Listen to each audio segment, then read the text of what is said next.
अच्छा, बहुत सारे असाइलम सीकर जो है ना वो मिसिंग हैं, यानी कि जब होम ऑफिस ने लोगों को ईमेल्स की, जिनका डाटा उनके पास था असाइलम सीकर्स का, उन्होंने ईमेल्स की, मैसेजेस किए कि आपको रवांडा भेज रहे हैं, तो वो लोग गायब हो गए। जो अभी ऑफिशियल स्टेटमेंट आई है होम डिपार्टमेंट की, उन्होंने यही कहा है कि जी हमें बहुत सारे लोग जो है ना वो मिसिंग हैं, यानी कि मिल नहीं रहे। ठीक है ना, उनका कोई अता पता नहीं है, मोबाइल बंद है, सारा कुछ है। यूके में असाइलम सीकर्स की गिरफ्तारियां और उनको डिटेंशन सेंटर में भेजने की क्रैकडाउन का आगाज हो गया है। कल 4-5 ईरान के लोगों को पकड़ा गया, हालांकि वो अपने आप को छुपाकर किसी जगह गए थे, लेकिन वो डिटेंशन सेंटर पर छापा जब मारा गया, छापा किसी और के लिए मारा गया, लेकिन वो लोग भी वहां पे मौजूद थे, लिहाजा 6-7 गिरफ्तारियां वहां से हो गई। लेकिन यहाँ ये बात काबिल जिक्र है कि बहुत सारे ऐसे वाइट पीपल यानी कि गोरे भी हैं जो कि रवांडा बिल के खिलाफ हैं। वो नहीं चाहते कि असाइलम सीकर्स को रवांडा भेजा जाए। उनका कहना है कि जो असाइलम सीकर्स हैं इनके केसेस यूके में ही चले, बल्कि इनको स्पीडी बुनियाद पे किया जाए। लेकिन रवांडा भेजने का जो मंसूबा है ना, वो बहुत सारे खतरात को जन्म ले सकता है। लेकिन ये सारी चीज़ें, ये सारे एहतजाज जो फिलहाल सूदमंद साबित नहीं हो रहे, इनका कोई फायदा नहीं हो रहा, क्योंकि ऋषि सुनक की हुकूमत ऑलरेडी ना सिर्फ बिल मंजूर कर चुकी है बल्कि तारीखें भी तय कर चुकी है। 1 जुलाई को पहली फ्लाइट असाइलम सीकर्स को लेकर इंग्लैंड से रवांडा के लिए रवाना होगी। तो रवांडा की हुकूमत ने ऑलरेडी पैसे भी पकड़ लिए हैं, ठीक है ना, यूके की हुकूमत से, जो भी उनको 370 मिलियन पाउंड्स का मुआहदा हुआ है, तो वो पैसे भी उनके पास जा चुके हैं, जिसकी वजह से अब काफी हद तक यूके में हलचल मची हुई है। दूसरी जानब जो तारकिन वतन है, जो 2022 के बाद किश्तियों से आए थे, खा वो लीगल आए थे या किश्तियों पे आए थे, लेकिन उन्होंने असाइलम्स के केसेस वहां पे बनाए हुए हैं, वो सारे जो है ना वो वहां पे भेजे जाएंगे। 5,700 इनिशियली जो है ना इनका मुआहदा हुआ है, 5,700 लोग जो कि रवांडा भेजे जाएंगे। अब बहुत सारी चीजें कि ये रवांडा में करेंगे क्या, क्योंकि रवांडा जो है ना वो इतना वेल सेटल्ड कंट्री नहीं है। अब वहाँ के लोगों के लिए तो ठीक होगा, लेकिन जो वहाँ पे असाइलम सीकर्स जाएंगे उनके लिए ये ऐसा मुल्क नहीं है। कभी आपने नहीं सुना होगा पाकिस्तान, इंडिया, बांग्लादेश में कि हम रवांडा जा रहे हैं जी, वहाँ बिजनेस करेंगे, या हम रवांडा जा रहे हैं जॉब्स के लिए। Canada, America, Australia, Germany, Europe, ये तो आपने सुना होगा, लेकिन रवांडा के लिए कभी किसी ने नहीं सुना। बहरहाल इंसानी हकूक़ की तंजीमें भी इसमें काफ़ी जन इंटरेस्ट ले रही हैं कि ये जो जमहूरियत का दावेदार और आलमी इंसानी हकूक़ का आलमी जो लीडर बनता है यूके, वो क्यों लोगों को ज़बरदस्ती रवांडा भेज रहा है, जबकि सुप्रीम कोर्ट भी ऑर्डर कर चुकी है कि Rwanda is a not safe country for the asylum seekers. But still ये सारा प्रोसेस जो है ना वो जारी है। युगांडा के साथ जिन मुल्कों की सरहदें लगती हैं उनमें तंजानिया, बुरुंडी, युगांडा और कांगो हैं, और ये सारे अफ्रीकन कंट्रीज़ हैं। रवांडा जो है ना ये इसको कहा जाता है कि अफ्रीका का जिस तरह सिंगापुर होता है, छोटा मुल्क है और बड़ा साफ़ सुथरा मुल्क है।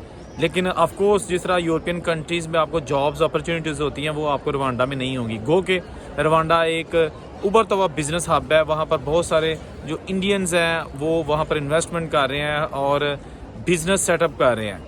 लेकिन जॉब्स के हवाले से और जो एम्प्टी हैंडेड होते हैं, खाली हाथ वहाँ पे जाएंगे, उनके पास वहाँ पर ग्रो करने के लिए बहुत लिमिटेड चांसेस हैं। तो इस हवाले से अगर आप बात करें कि वहाँ जॉब्स अपॉर्चुनिटीज़, तो वो नहीं होंगी असाइलम सीकर्स के लिए।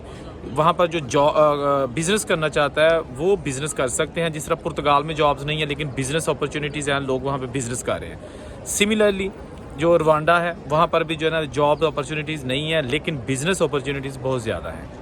रवांडा बिल से जो ज़्यादा लोग अफेक्टेड होंगे, मुतासर होंगे, उनमें पाकिस्तानी, इंडियन, बांग्लादेशी और अफ़गानिस्तानी, जबकि ईरान भी सरफ़हरिस्त है, ईरान, इराक। तो बहुत सारे ऐसे कंट्रीज़ हैं जिनके लोग वहाँ पर रोशन मुस्तकबिल के लिए गए थे, लेकिन अब ऐसा नहीं है। अब बात करेंगे कि रवांडा बिल क्यों आखिर लाने की नौबत पेश आई, हुकूमत क्यों चाहती है कि अपने मुल्क से असाइलम सीकर्स का बोझ कम किया जाए। देखें, बात सिंपल है, हमने यानी कि एज अ फॉरनर यूके को बड़ा मिस यूज़ किया है। अगर यूके ने स्टडी वीज़ा ओपन किया, हमने स्टडी वीज़े लगवाए, वहाँ जाकर असाइलम कर दिया ताकि फ़ीसें ना देनी पड़े। यूके ने स्किल्ड वर्कर वीज़ा इंट्रोड्यूस करवाया, हमने जाली स्किल सर्टिफिकेट बनवा के वीज़ा ले लिया, वहाँ गए तो जॉब ही नहीं हमें करनी आती थी, हमारे पास हुनर ही नहीं था, वो तो जाली थे, वो भी उन पर बोझ बन गया और जाके असाइलम कर दिया। यूके ने विजिट वीज़ा अनाउंस किया, तो विजिट वीज़े पे लोग वहाँ पे गए, कोई भी वापस नहीं आया, असाइलम कर दिया मुख्तलिफ मुल्कों से। तो स्पाउस वीज़ा यानी कि अगर आप उनकी रिक्वायरमेंट पूरी करते हैं तो अपनी बेगम को भी बुला सकते हैं। तो लोगों ने जाली रिक्वायरमेंट पूरी कर दी, जाली फेक डॉक्यूमेंट्स बना लिए और बेगमात को भी बुला लिया। पेरेंट्स को बनाने का था, पेरेंट्स को बुला लिया, जो भी यूके गया वापस नहीं आया। اتنا برڈن ہو گیا, یوکے کی اکانومی کریش کر گئی, وہاں پر جابز اپرچونیٹیز ختم ہو کر رہ گئے, گھروں کے مسائل, کرائے پہ گھر نہیں ملتے تھے, خاص طور پر جو وہاں پہ گورے رہتے ہیں جو یوکے بورن ہیں, نیشنل ہیں وہاں کے, ان کے لیے بڑی پرابلمز آ گئی تھیں, ٹھیک ہے نا. تو اب ساری حالات کے پیش نظر وہاں کے لوگوں نے مجبوراً یہ بل پاس کر دیا کہ ان کو یہاں سے نکالو, کیونکہ ریسنٹلی بہت زیادہ تعداد میں اسائلم سیکرز انگلش چینل کے ذریعے فرانس سے یوکے پہنچے ہیں, چھوٹی کشتیوں کے ذریعے جاتے ہیں, اور آئے روز وہاں پر کشتی حادثات بھی ہوتے ہیں, لوگ مر جاتے ہیں, لیکن اس کے باوجود یہ سلسلہ جاری رہتا ہے. چھوٹے چھوٹے بچے, خواتین, مرد جو بھی مختلف ملکوں سے آئے ہوئے ہیں, جو پہلے فرانس آتے ہیں, یورپ آتے ہیں, اس کے بعد فرانس آتے ہیں, اور یہاں سے انگلش چینل یعنی بارڈر ہے, سمندری پٹی ہے, اس کو کراس کر کے وہ انگلینڈ چلے جاتے ہیں. ایک طرف روانڈا کی حکومت سے معاہدہ ہو چکا ہے, جہاز تیار کھڑے ہیں, اسٹاف ٹرین کر لیا ہے, اس کا بل منظور کر لیا پارلیمنٹ سے, لیکن دوسری جانب بہت کم لوگ جو ہے نا ان کو گرفتار کیا جا رہا ہے. میجارٹی آف دیم جو ہے نا وہ انڈر گراؤنڈ چلے گئے ہیں, چھپ گئے ہیں, جو بھی ہے. اب اس کا کیا طریقہ کار ہوگا, جو وہاں پہ فوڈ ڈیلیوری کی کمپنیز ہیں جیسے اوبر ایٹ ہے, ڈیلیورو ہے, یہ سب جو ہے نا انہوں نے کہا ہے کہ جی ہمارے پاس جو ڈیٹا موجود ہے ڈیلیوری بوائز کا وہ ہوم ڈپارٹمنٹ کو دیں گے. انہوں نے بھی تعاون کا کر دیا ہے, ان سے پورا مطلب تعاون کریں گے یوکے کی گورنمنٹ سے کہ جتنے لوگ ہمارے پاس ڈیٹا ہے وہ لیں, اور ان کو بھی بے شک آپ پکڑ کر روانڈا بھیج دیں. بہرحال بڑا بحران ہے, بڑی بے یقینی سی صورتحال ہے. سب کے لیے ہماری دعائیں ہیں, اللہ تعالیٰ سب کو اپنے حفظ و امان میں رکھے, جہاں رہیں خوش رہیں, اور ان سے اجازت دیجیے. اللہ حافظ.